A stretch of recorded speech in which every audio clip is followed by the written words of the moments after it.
मैं आज आप लोगों के लिए एक नया चैप्टर लेकर आया हूँ जिसमें आपको पढ़ना है फाइनाइट और नॉन फाइनाइट वर्ब। तो इसको स्टार्ट करने से पहले मैं आपसे बताना चाहता हूँ, अगर मेरे आप लोग मेरे नए व्यूअर हैं तो आप लोग चैनल को सब्सक्राइब कर लीजिएगा, और अगर आप लोग पुराने हैं तो लाइक और शेयर ज़रूर करिएगा। तो हम आज आपको फाइनाइट और नॉन फाइनाइट वर्ब पढ़ाएंगे। तो ये फाइनाइट वर्ब क्या होता है, नॉन फाइनाइट वर्ब क्या होता है, ये हमेशा बच्चों में कन्फ्यूजन सा बना रहता है कि फाइनाइट वर्ब किसे कहते हैं और नॉन फाइनाइट वर्ब किसे कहते हैं। तो सबसे पहले हम फाइनाइट वर्ब की डिफिनीशन को देखते हैं कि फाइनाइट वर्ब की डिफिनीशन क्या है। The verb which change its form according to its subject and tense are called finite verb. वो वर्ब, वो क्रियाएं, ये फाइनाइट वर्ब जो होता है कोई अलग से नहीं आता है, ये भी मेन वर्ब है। हर सेंटेंस आप जब पढ़ते हैं, कोई भी सेंटेंस लिखते हैं तो उसमें आपको एक मेन वर्ब मिलता है, टेंस के अकॉर्डिंग आता है, सब्जेक्ट के अकॉर्डिंग आता है। तो यही मेन वर्ब ही हमारा फाइनाइट वर्ब होता है। तो देखिए कह रहा है कि वो वर्ब, वो क्रियाएं जो अपने सब्जेक्ट और अपने टेंस के अकॉर्डिंग, अपने सब्जेक्ट और अपने टेंस के अकॉर्डिंग अपना रूप चेंज कर लेता है, अपना रूप, अपना फॉर्म चेंज कर लेती हैं, ऐसी वर्ब को ही फाइनाइट वर्ब कहते हैं। तो डिफिनीशन से शायद कम समझ आए, लेकिन आप एग्जाम्पल देखेंगे तो आप पूरी तरह से समझ जाएंगे। अच्छा, इसको दूसरे तरीके से भी डिफाइन किया जा सकता है। The verb which have a subject and tense are called finite verb. वो क्रियाएं, वो वर्ब जिनका एक सब्जेक्ट होता है और जिनका एक टेंस भी होता है, वो फाइनाइट वर्ब कही जाती हैं। या मैं दूसरे शब्दों में कहूँ कि फाइनाइट वर्ब जो होता है वो हर तरीके से अपने सब्जेक्ट और टेंस से गवर्न्ड होता है, अपने सब्जेक्ट और टेंस से प्रभावित होता है। सब्जेक्ट आपका अगर सिंगुलर है तो सिंगुलर वर्ब, प्लूरल है तो प्लूरल वर्ब। तो सब्जेक्ट और टेंस के अकॉर्डिंग ही ये सब फाइनाइट वर्ब निर्भर करता है। तो आज हम आप लोगों को फाइनाइट वर्ब को ढंग से अच्छे तरीके से बताएंगे। देखते हैं हम एग्जाम्पल को इसके कि फाइनाइट वर्ब किस तरह से हम पहचानेंगे। ही प्लेज क्रिकेट, आप देख रहे हैं ही प्लेज क्रिकेट। अब यहाँ सब्जेक्ट आपका सिंगुलर है और वर्ब भी आपकी सिंगुलर है। अगर सब्जेक्ट सिंगुलर है तो वर्ब भी सिंगुलर है। तो यहाँ पर जो यस या ईएस, एक चीज़ हम बताना चाहेंगे, आपकी वर्ब जो होती है, वर्ब की बेस फॉर्म, वर्ब की फर्स्ट फॉर्म वो हमेशा प्लूरल ही होती है। और जब प्लूरल होती है तो हम सिंगुलर के साथ उसका यूज़ नहीं कर सकते हैं। सब्जेक्ट वर्ब कॉन्कॉर्ड आप जब पढ़ेंगे उसमें बताया गया है कि अगर सब्जेक्ट आपका सिंगुलर है, singular subject, singular verb, subject singular तो वर्ब भी सिंगुलर आता है। अगर सब्जेक्ट सिंगुलर तो वर्ब भी सिंगुलर। तो अगर हम देखें तो पहले हमारा तो प्लूरल है, इसे हमें सिंगुलर बनाना पड़ता है।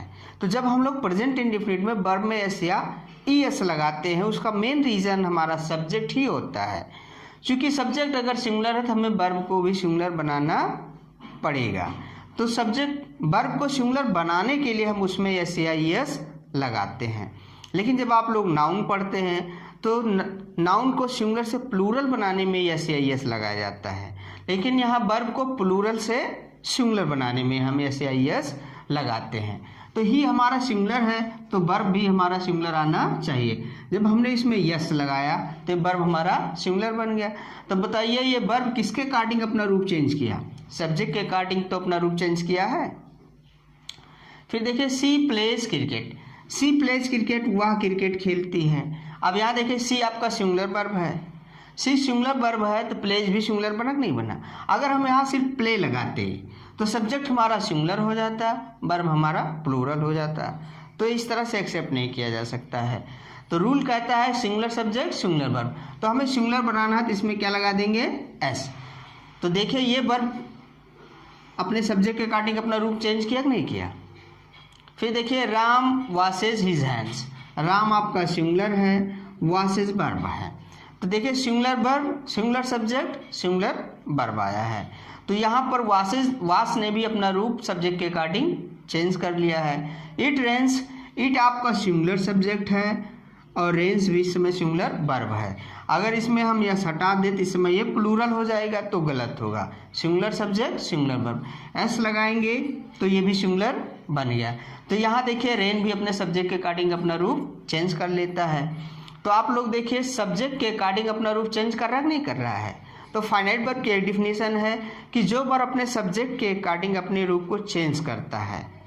अभी टेंस का मैंने यहाँ नहीं बताया है, जो सब्जेक्ट के अकॉर्डिंग अपना रूप चेंज करता है वो फाइनाइट वर्ब होता है। नेक्स्ट एग्जांपल देखिए, आई प्ले क्रिकेट। तो आई आप लोग को पता होगा, आई यू नो, आई आपका प्लूरल सब्जेक्ट है, इसलिए प्लूरल सब्जेक्ट के साथ प्लूरल वर्ब का प्रयोग किया गया। तो क्या इसमें भी एस या एस लगाएं? नहीं लगेगा, क्योंकि अगर सब्जेक्ट प्लूरल है तो वर्ब भी प्लूरल ही आना चाहिए। फिर देखिए यू प्ले क्रिकेट, यू आपका प्लूरल सब्जेक्ट है, प्ले भी आपका प्लूरल वर्ब है, जो बिल्कुल सही है। ये दोनों वर्ब देखिए सब्जेक्ट के अकॉर्डिंग अपने रूप को चेंज कर रही हैं। यहाँ देखते हैं दे प्ले क्रिकेट, दे भी आपका प्लूरल सब्जेक्ट है, इसलिए प्लूरल सब्जेक्ट के साथ प्लूरल वर्ब का प्रयोग किया गया है। ये वर्ब भी अपने सब्जेक्ट के अकॉर्डिंग रूप चेंज कर ले रही है। बॉयज वॉश देयर क्लॉथेस, देखिए सब्जेक्ट आपका प्लूरल है, वर्ब भी आपका प्लूरल है, तो यहाँ भी देखिए सब्जेक्ट के अकॉर्डिंग रूप अपना चेंज कर रही है। Girls sing a song, girls आपका प्लूरल है, सिंग भी आपका प्लूरल है, ये भी आपका सब्जेक्ट के अकॉर्डिंग रूप चेंज किया है। कोमल स्टडीज हार्ड, यहाँ मैंने थोड़ा सा ऊपर वाले की एग्जाम्पल टाइप दिया है। कोमल स्टडीज हार्ड, कोमल आपका प्रॉपर नाउन है जो हमेशा सिंगुलर होता है और सिंगुलर सब्जेक्ट के साथ सिंगुलर वर्ब आई है।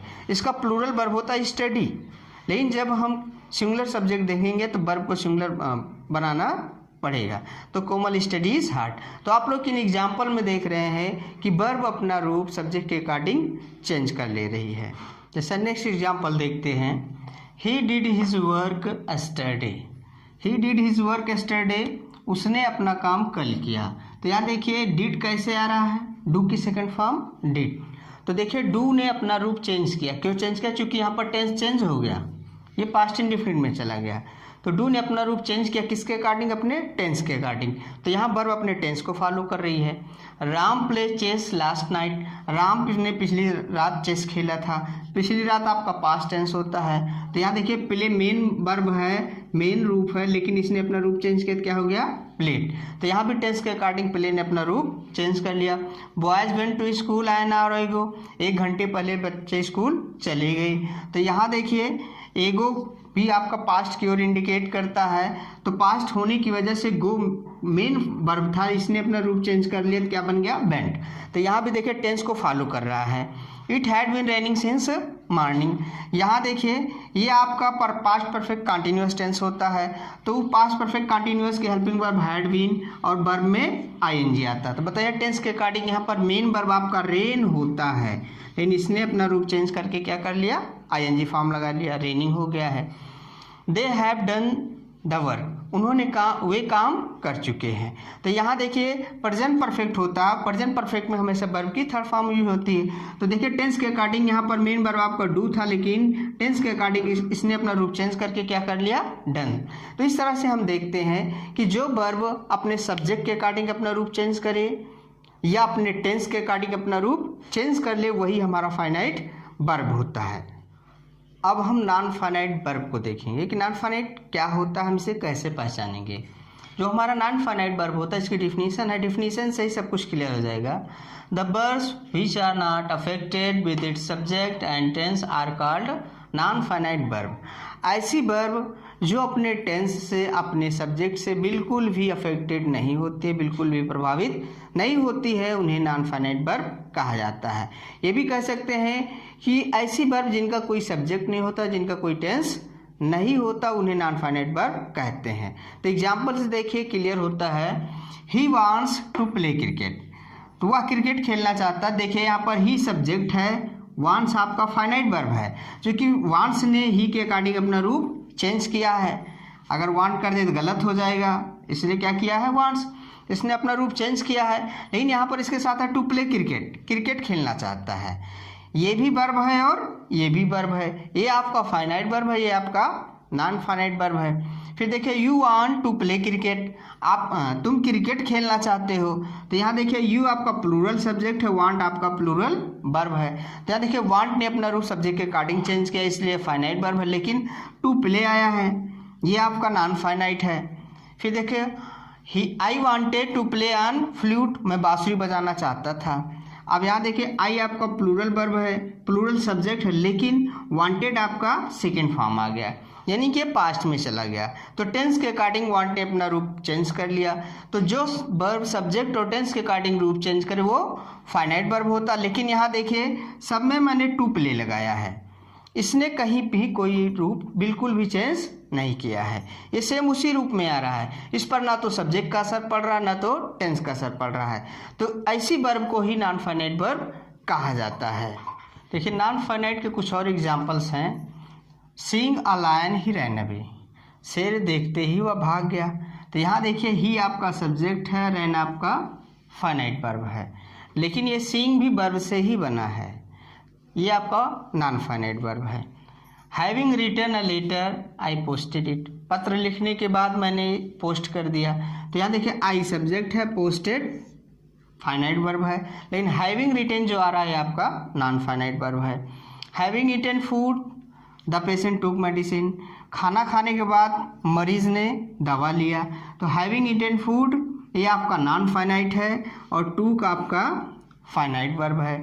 क्यों हो रहा है? क्योंकि ये सब्जेक्ट के अकॉर्डिंग अपना रूप चेंज कर ले रहा है। सब में आप देख सकते हैं टेंस के अकॉर्डिंग सब्जेक्ट के अकॉर्डिंग अपना रूप चेंज कर ले रहा है।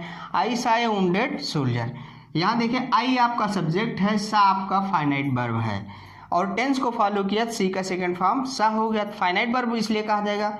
वुंडेड आपका नॉन फाइनाइट वर्ब है। देखिए आप लोग इसको तो कंफ्यूज हो रहे होंगे, सोच रहे होंगे कि इसको नॉन फाइनाइट कह तो रहे, लेकिन कैसे कहेंगे। देखिए नॉन फाइनाइट को अभी हम और आगे पढ़ाएंगे, इसके 3 पार्ट होते हैं, तो तीनों पार्ट को हम अलग अलग बताएंगे, तो आप इसको सही से समझ जाएंगे। फिर अगला एग्जांपल है you are fond of watching TV, आप टीवी देखने के शौकीन हैं। देखिए यू आपका सब्जेक्ट है, आर आपका लिंकिंग वर्ब है, फाइनाइट वर्ब तो नहीं आया है, लेकिन वाचिंग जो है आपका नॉन फाइनाइट वर्ब है। तो देखिए ये फाइनाइट और नॉन फाइनाइट को आपको अच्छी तरीके से समझाने के लिए हम आ गए हैं, आप लोग टेंशन फ्री रहिए। देखिए नॉन फाइनाइट जो होता है 3 प्रकार का होता है। पहला होता है आपका पार्टिसिपल, दूसरा जिरंड, तीसरा इन्फिनेटिव। तो पार्टिसिपल, जिरंड, इन्फिनेटिव ये आपका नॉन फाइनाइट का पार्ट है, लेकिन मैं आपको इसको अगली वीडियो में पढ़ाऊंगा, क्योंकि एक बड़ा चैप्टर है और इसको एक चैप्टर में ख़त्म करना बहुत ही मुश्किल है। लेकिन लास्ट में आप लोगों से निवेदन करता हूं कि आप मेरे चैनल को सब्सक्राइब करिए, लाइक करिए और शेयर करिए। Thank you very much for watching my video.